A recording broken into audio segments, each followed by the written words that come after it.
ذرا تصور کیجئے اسکرین پر وہ دو نیلے نشان یعنی وہ بلو ٹکس نظر آ رہے ہیں۔ ہاں، وہ بلو ٹیکس جو آج کل سب سے زیادہ بے چینی پیدا کرتے ہیں۔ بالکل، مطلب ہمیں پتا ہے کہ سامنے والے نے پیغام پڑھ لیا ہے اور 48 گھنٹے گزر چکے ہیں۔ جی، اسمارٹ فون کی بیٹری 100% ہے، 5G کے سگنلز بھی بالکل مکمل ہے، لیکن یہ خاموشی کانوں کے پردے پھاڑ رہی ہے۔ ایک عجیب سا سکوت ہے نا؟ ہاں نا؟ ایسا کیوں ہے کہ جو ڈیوائس مطلب جو چیز ہمیں جوڑنے کے لیے بنائی گئی تھی وہی آج ہمیں تنہائی کا سب سے گہرا احساس دلا رہی ہے؟ آج کے اس تفصیلی جائزے میں ہم جس موضوع پر بات کر رہے ہیں وہ ہم سب کی روزمرہ زندگی کا ایک بہت تلخ سچ ہے۔ بالکل، ایک ایسا سچ جس سے ہم سب گزر رہے ہیں۔ جی، ہمارے پاس بات کرنے کے لیے، رابطہ کرنے کے لیے اتنے ذرائع ہیں جتنے میرا خیال ہے انسانی تاریخ میں کبھی نہیں تھے، مگر اس رابطے کے شور میں نا تعلق کا سکوت یعنی وہ خاموشی بڑھتی جا رہی ہے۔ بہت تیزی سے بڑھ رہی ہے۔ تو ہم نے آج اس موضوع کی گہرائی میں جانے کے لیے محمد فاروق راشد صاحب کی ایک انتہائی فکر انگیز تحریر کا انتخاب کیا ہے۔ وہ ایک استاد ہیں، اردو کے استاد ہیں، اور انہوں نے جدید دور کی اس خاموش ٹوٹ پھوٹ کا بڑا ہی گہرا یعنی نفسیاتی اور سماجی تجزیہ کیا ہے۔ چلیں اس کا بغور جائزہ لیتے ہیں۔ ضرور۔ اور ہاں، ہمارا مقصد آج صرف ٹیکنالوجی کو برا بھلا کہنا نہیں ہے، مطلب وہ تو سبھی کرتے ہیں، بلکہ ان نفسیاتی رویوں کو ڈی کوڈ کرنا ہے جو ہمارے اور ہمارے پیاروں کے درمیان یہ اندیکھے فاصلے پیدا کر رہے ہیں۔ یہ جو آپ نے شروع میں بلو ٹیکس اور خاموشی کی بات کی نا، یہ دراصل یہ ایک بہت بڑے بحران کی صرف ایک چھوٹی سی علامت ہے۔ صرف ایک علامت ہے۔ جی۔ فاروق راشد صاحب کی تحریر ہمیں ٹیکنالوجی کے ظاہری استعمال سے تھوڑا ہٹا کر اس کے پیچھے جو انسانی نفسیات چھپی ہے اس کی طرف لے جاتی ہے۔ دیکھیں، جب ہم کہتے ہیں کہ کنیکشن مضبوط ہے مگر ریلیشن غائب ہے، تعلق غائب ہے، بالکل، تو ہم دراصل اس سست رویے کی بات کر رہے ہیں جہاں ایک انسان کی موجودگی محض ایک ڈیجیٹل پروفائل تک محدود ہو کر رہ گئی ہے۔ ہم مہینوں تک اپنے قریبی لوگوں کا، دوستوں کا یا رشتہ داروں کا حال تک نہیں پوچھتے۔ صحیح بات ہے۔ اور جب رابطہ کرتے بھی ہیں نا، تو وہ رابطہ کسی جذباتی ضرورت کے تحت نہیں ہوتا، بلکہ کسی مادی یا فوری ضرورت کے تحت ہوتا ہے۔ ہاں، یہ چیز تحریر میں بڑی نمایاں ہے کہ رابطہ اب صرف ضرورت کا محتاج ہو گیا ہے۔ مطلب اگر مجھے آپ سے کوئی کام ہے تو میں فوراً واٹس ایپ پر میسج کروں گا، اور کام ختم تو رابطہ ختم۔ رابطہ بھی ختم۔ لیکن جس چیز پر مصنف نے سب سے زیادہ زور دیا ہے اور جس کا آپ نے ابھی اشارہ بھی کیا، وہ پیغامات کا جواب نہ دینا ہے۔ جی، وہ سب سے اہم نقطہ ہے۔ ایک میسج جس کا جواب دینے میں شاید 5 سیکنڈ لگیں، اسے گھنٹوں، دنوں یا بعض اوقات تو ہفتوں تک نظر انداز کر دیا جاتا ہے۔ مصنف اسے دوسرے کے وقت اور احساس کی شدید بے قدری قرار دیتے ہیں۔ مگر مجھے یہاں تھوڑا سا مطلب ایک اختلاف ہے۔ کیا ہم کچھ زیادہ ہی حساس نہیں ہو رہے؟ میرا مطلب ہے ڈیجیٹل ایگزوشن یا ذہنی تھکاوٹ بھی تو کوئی حقیقت ہے نا۔ ذہنی تھکاوٹ، ہاں بالکل ہے۔ فرض کریں ایک انسان دن بھر میں 100 یا 200 میسیجز وصول کر رہا ہے، کام کی ٹینشن الگ ہے، گھر کے مسائل ہیں۔ جب وہ میسیج دیکھتا ہے نا تو اس کا دماغ کوگنیٹو اوور لوڈ کا شکار ہوتا ہے اور وہ سوچتا ہے کہ میں ذرا ریلیکس ہو کر تسلی سے جواب دوں گی۔ ہاں بالکل یہی، اور پھر روٹین میں وہ بھول جاتا ہے۔ تو کیا محض اس ڈیجیٹل تھکاوٹ کو جان بوجھ کر کی گئی بحثی قرار دینا تھوڑی زیادتی نہیں ہے؟ یہ دفعہ تو ہم اکثر سنتے ہیں کہ میں بہت مصروف تھا یا دماغ پر بوجھ بہت تھا، لیکن یہاں جو بات سب سے زیادہ حیران کن ہے جی، وہ یہ ہے کہ ہمارا دماغ اس ساری تھکاوٹ اور اوور لوڈ کے باوجود ایک فلٹرنگ کا عمل مسلسل جاری رکھے ہوئے ہے۔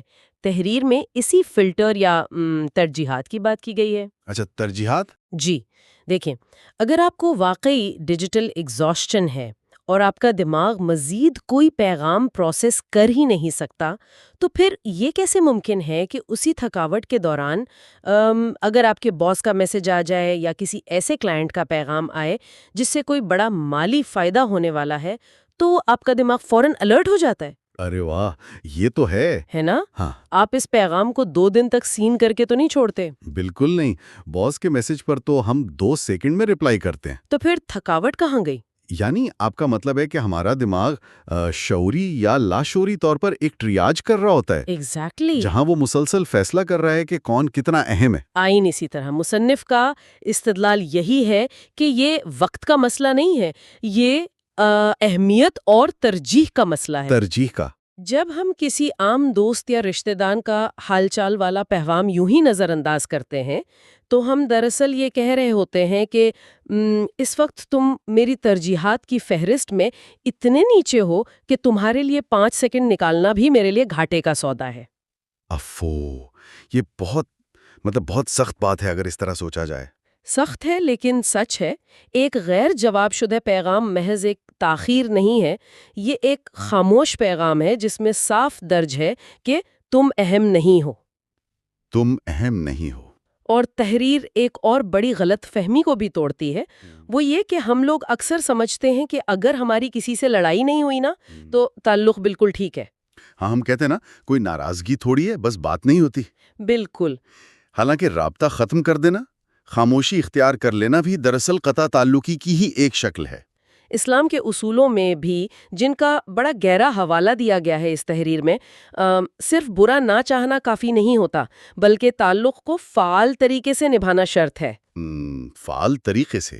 جی، خاموشی کوئی نیوٹرل چیز نہیں ہے، یہ رشتوں کے لیے ایک زہر ہے۔ یہ ترجیحات والا نقطہ واقعی بہت چبھنے والا ہے۔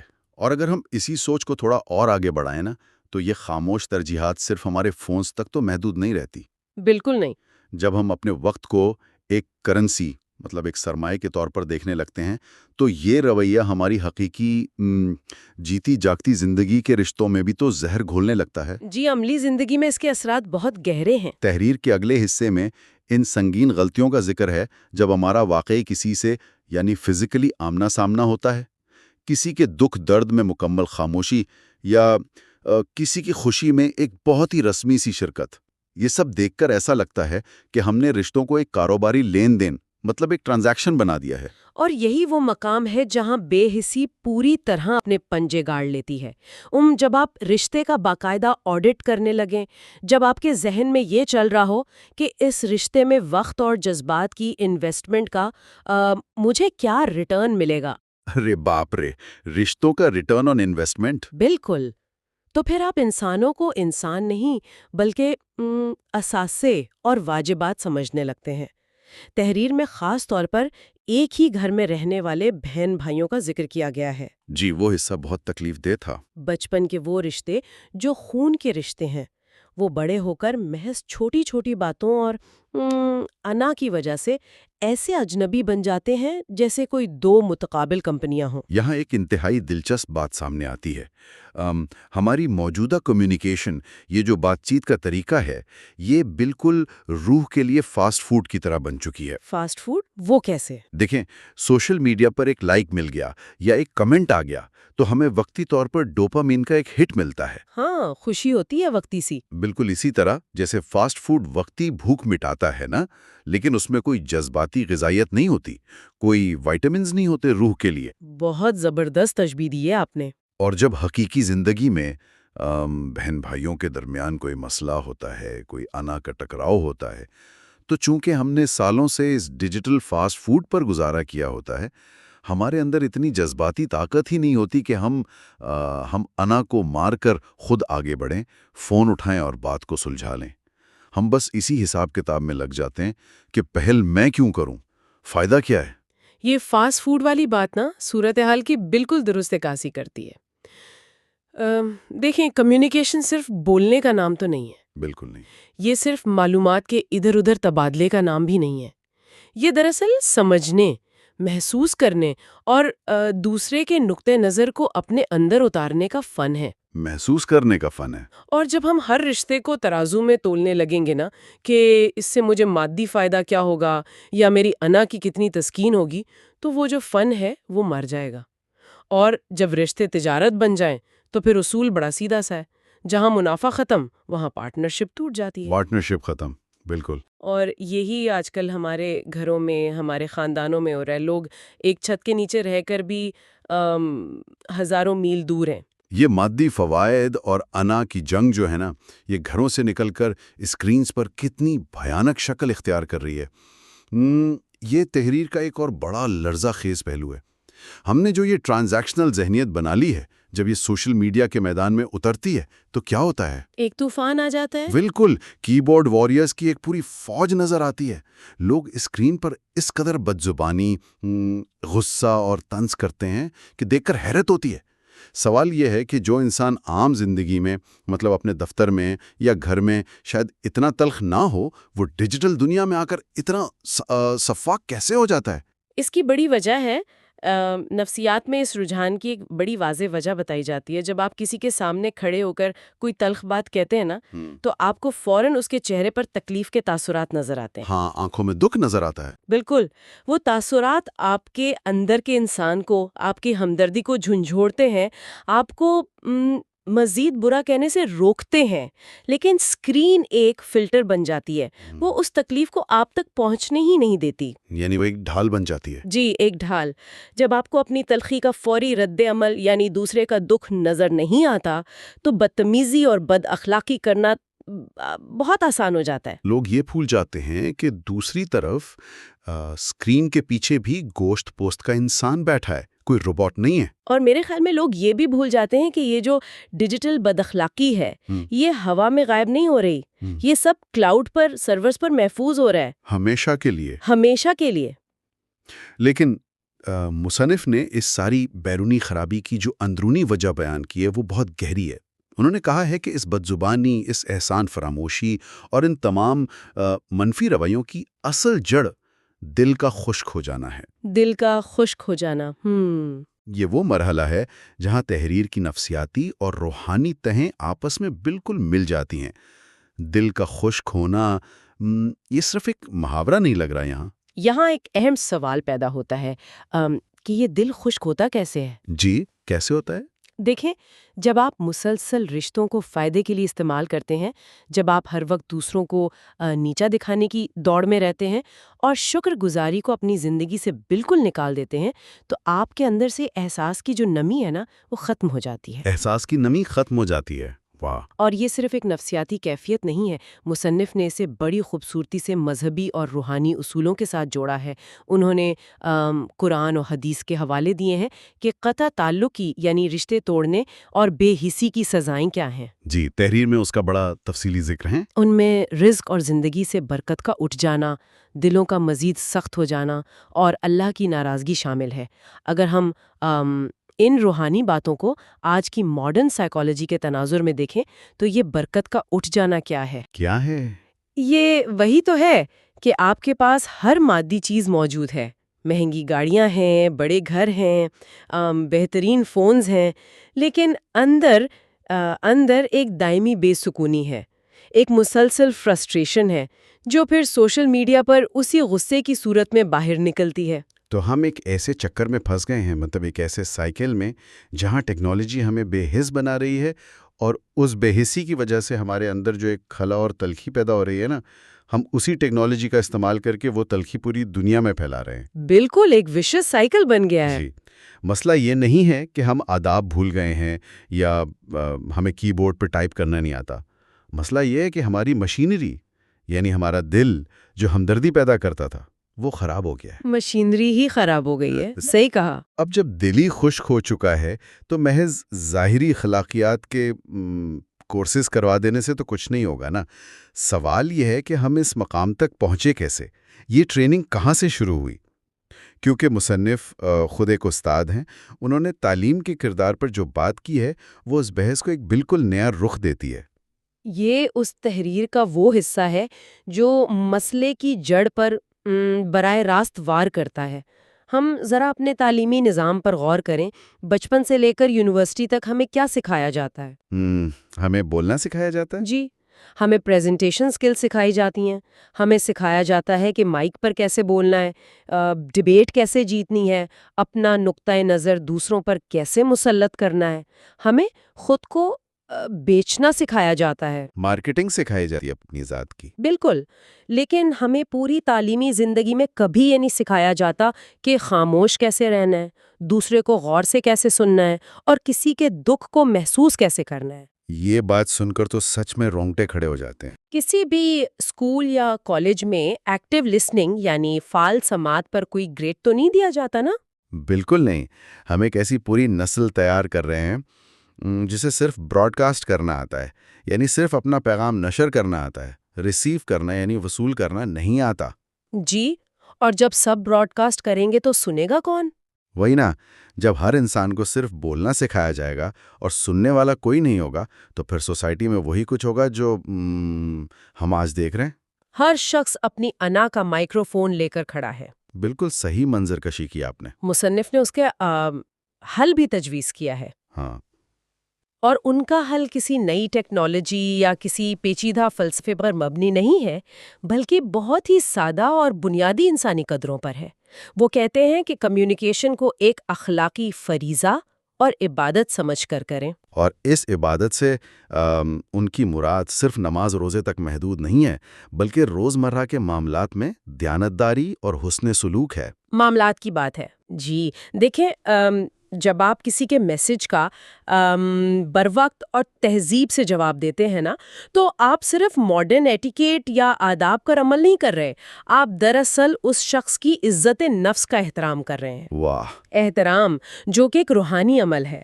جب آپ غصے کی حالت میں خود پر قابو پاتے ہیں، تلخ جواب دینے کے بجائے نرم لہجہ اپناتے ہیں اور کسی کے چھوٹے سے کام پر خلوص دل سے شکریہ ادا کرتے ہیں، تو یہ چھوٹے چھوٹے قطرے مل کر اس خشک دل کو دوبارہ سیراب کرتے ہیں۔ تو اس سب کا اصل مطلب کیا ہے؟ مطلب یہ ہے کہ ہم جو یہ سمجھتے ہیں نا کہ روحانیت یا اچھے اخلاق کا تعلق صرف کسی بہت بڑے کارنامے سے ہے، ایسا نہیں ہے۔ بالکل نہیں ہے۔ اپنے کسی دوست کے دکھ کی بات کو پوری توجہ سے بغیر اپنا فون چیک کیے سننا ایک بہت بڑی نیکی ہے۔ جی، بہت بڑی نیکی ہے۔ اگر میں دن کے آخر میں اپنے بہن بھائیوں کو کال کر کے صرف یہ پوچھ لوں کہ ان کا دن کیسا گزرا اور اس میں میرا کوئی چھپا ہوا مفاد نہ ہو، تو یہ عمل اس ٹرانزیکشنل مائنڈ سیٹ پر ایک بہت بڑی کاری ضرب ہے۔ ایک بہت بڑا بدلاؤ ہے۔ ہمیں روزمرہ کے ان چھوٹے چھوٹے رابطوں میں جان ڈالنی ہوگی۔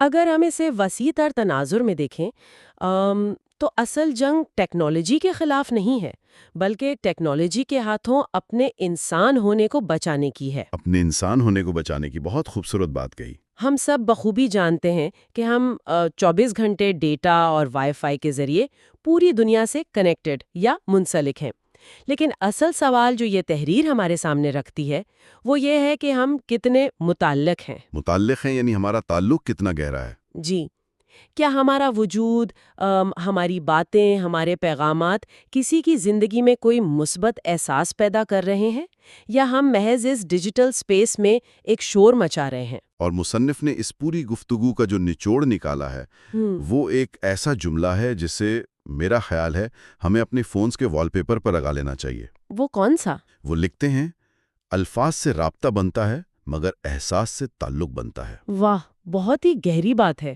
یہ محض ایک فلسفیانہ قول نہیں ہے، یہ ہماری بقا کا راز ہے۔ رشتے اسکرین کے شیشے کی طرح ہی نازک ہوتے ہیں نا۔ جی بالکل۔